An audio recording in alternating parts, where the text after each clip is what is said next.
Bonjour tout le monde, aujourd'hui nous allons voir une leçon de conjugaison, les indicateurs de temps. Très bien. Alors, j'observe. Le train démarre en ce moment. Maintenant, l'école est fermée. Karim était en France la semaine dernière. Nous avons voyagé le mois dernier. Les élèves iront à la mer l'été prochain. Papa rentrera demain soir. Très bien. Alors, je découvre, je comprends. Lis les phrases ci-dessus et observe les mots en couleur. Donc, pour la phrase A, j'ai en ce moment en couleur. Maintenant, pour la phrase B, la phrase C, la semaine dernière. D, le mois dernier. E, l'été prochain. F, demain soir. Pose la question avec quand et réponds aussi question. Alors, quand est-ce que le train démarre? Il démarre en ce moment. Quand est-ce que l'école sera fermée? L'école est fermée maintenant. Quand est-ce que Karim était en France? Karim était en France la semaine dernière. Quand est-ce que nous avons voyagé? Nous avons voyagé le mois dernier. Quand est-ce que les élèves iront à la mer? Ils iront à la mer l'été prochain. Quand est-ce que papa rentrera? Papa rentrera demain soir. Très bien. Que permettent les groupes de mots trouvés? Ça nous permet d'indiquer le temps quand se passe l'action ou bien l'événement. Ça nous permet de savoir quand est-ce que cet événement est passé. Est-ce qu'il est passé dans le passé, ça veut dire avant? Est-ce qu'il se passe maintenant et actuellement dans le présent? Ou bien il se passera dans le futur après? Très bien. Quels sont les groupes des mots qui situent les événements dans le passé? Alors, en ce moment, c'est pas le passé. Maintenant, ce n'est pas le passé. Karim était en France la semaine dernière. Donc ça, c'est le passé. Donc c'est la phrase C. Et D aussi, nous avons voyagé le mois dernier. La semaine dernière et le mois dernier, ça indique le passé. Ce sont des indicateurs de temps qui indiquent quel temps. Ça indique le passé. Quels sont les groupes de mots qui situent les événements dans le présent? Alors, dans le présent, ça veut dire actuellement, on a en ce moment et on a maintenant. Donc, ça indique que l'événement se passe dans le présent. Quels sont les groupes de mots qui situent les événements dans le futur? Donc, dans le futur, les élèves iront à la mer l'été prochain. C'est dans le futur. Papa rentrera demain soir. C'est dans le futur. C'est un événement qui n'a pas encore eu lieu. Donc, on parle du futur. On parle de après. Très bien. On va faire cet exercice ensemble. Dis de quel temps il s'agit. Demain, ils seront à Paris. Demain, ils seront à Paris. Donc, demain, on parle du futur. Très bien. Donc, on parle du futur. Farid assiste à un match en ce moment.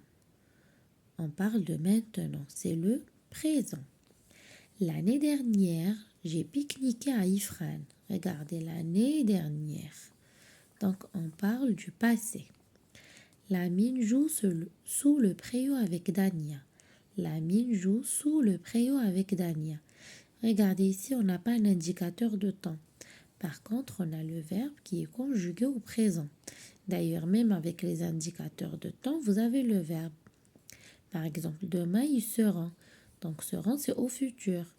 C'est vrai que l'indicateur peut nous aider à dire quand est-ce que cet événement se déroule. Mais si on regarde aussi le verbe, on peut trouver la réponse. Donc, l'ami joue. Joue, on parle de maintenant. Donc, c'est le présent. Alors, comme vous voyez ici dont je retiens, vous avez plusieurs indicateurs de temps. des indicateurs qui indiquent le passé, d'autres le présent et d'autres le futur que vous pouvez utiliser dans plusieurs phrases. Par exemple, pour le passé, vous avez hier, avant-hier, hier matin, l'année dernière, hier soir, le mois dernier, autrefois.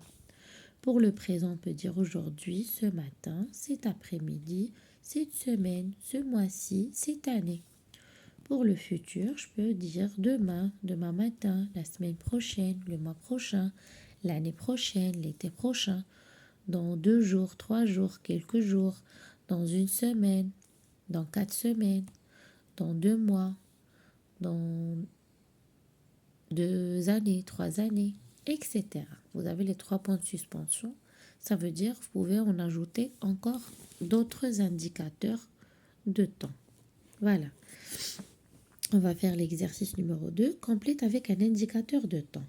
Regardez, Paul est en train de réviser ses leçons. Paul est en train de réviser ses leçons. Là, on parle d'un événement qui se passe maintenant. Donc, qu'est-ce qu'on peut dire? On va prendre de là. Par exemple, aujourd'hui, Paul est en train de réviser ses leçons. Ce matin, Paul est en train de réviser ses leçons. Maintenant, Paul est en train de réviser ses leçons. Très bien. B. Les touristes partiront voir la mosquée Hassan II à Casablanca. Les touristes partiront. Regardez, c'est le verbe partir qui est conjugué au futur. Donc, on va choisir un indicateur du futur. Comme par exemple, demain, les touristes partiront voir la mosquée Hassan II. Ou bien, on peut dire la semaine prochaine, le mois prochain, dans 3 jours, etc. Les enfants ont joué un match de football. Les enfants ont joué un match de football. En jouer, là, vous avez le verbe qui est conjugué au passé composé avec l'auxiliaire avoir. Donc, c'est une action qui s'est passée dans le passé. On va prendre un indicateur de là. Par exemple, hier, les enfants ont joué un match de football. Très bien. Mes amis viendront me rendre visite. Mes amis viendront me rendre visite. Viendront, c'est le verbe venir au futur. Donc, on va choisir un indicateur de temps de là. Alors, on peut dire mes amis viendront me rendre visite demain, ou bien après-demain, ou bien dans 2 jours, ou bien dans 1 mois, etc. Alors, exercice numéro 3, complète les phrases avec hier ou aujourd'hui ou demain. Donc, hier quand l'action est passée avant, dans le passé. Aujourd'hui quand l'action se passe dans le présent, maintenant. Demain quand l'action va se passer dans le futur. Nous partirons, alors c'est le verbe partir au futur, nous partirons demain après le déjeuner. Nous partirons demain après le déjeuner. Je ne travaille pas, donc je me repose. Là, je parle de maintenant. Aujourd'hui, je ne travaille pas, donc je me repose. C'est Lamine a voyagé par avion. Le verbe est conjugué au passé composé. Donc, qu'est-ce qu'on peut dire? Hier, Lamine a voyagé par avion. Voilà. Donc, ça sera tout pour les indicateurs de temps. À bientôt dans une nouvelle vidéo.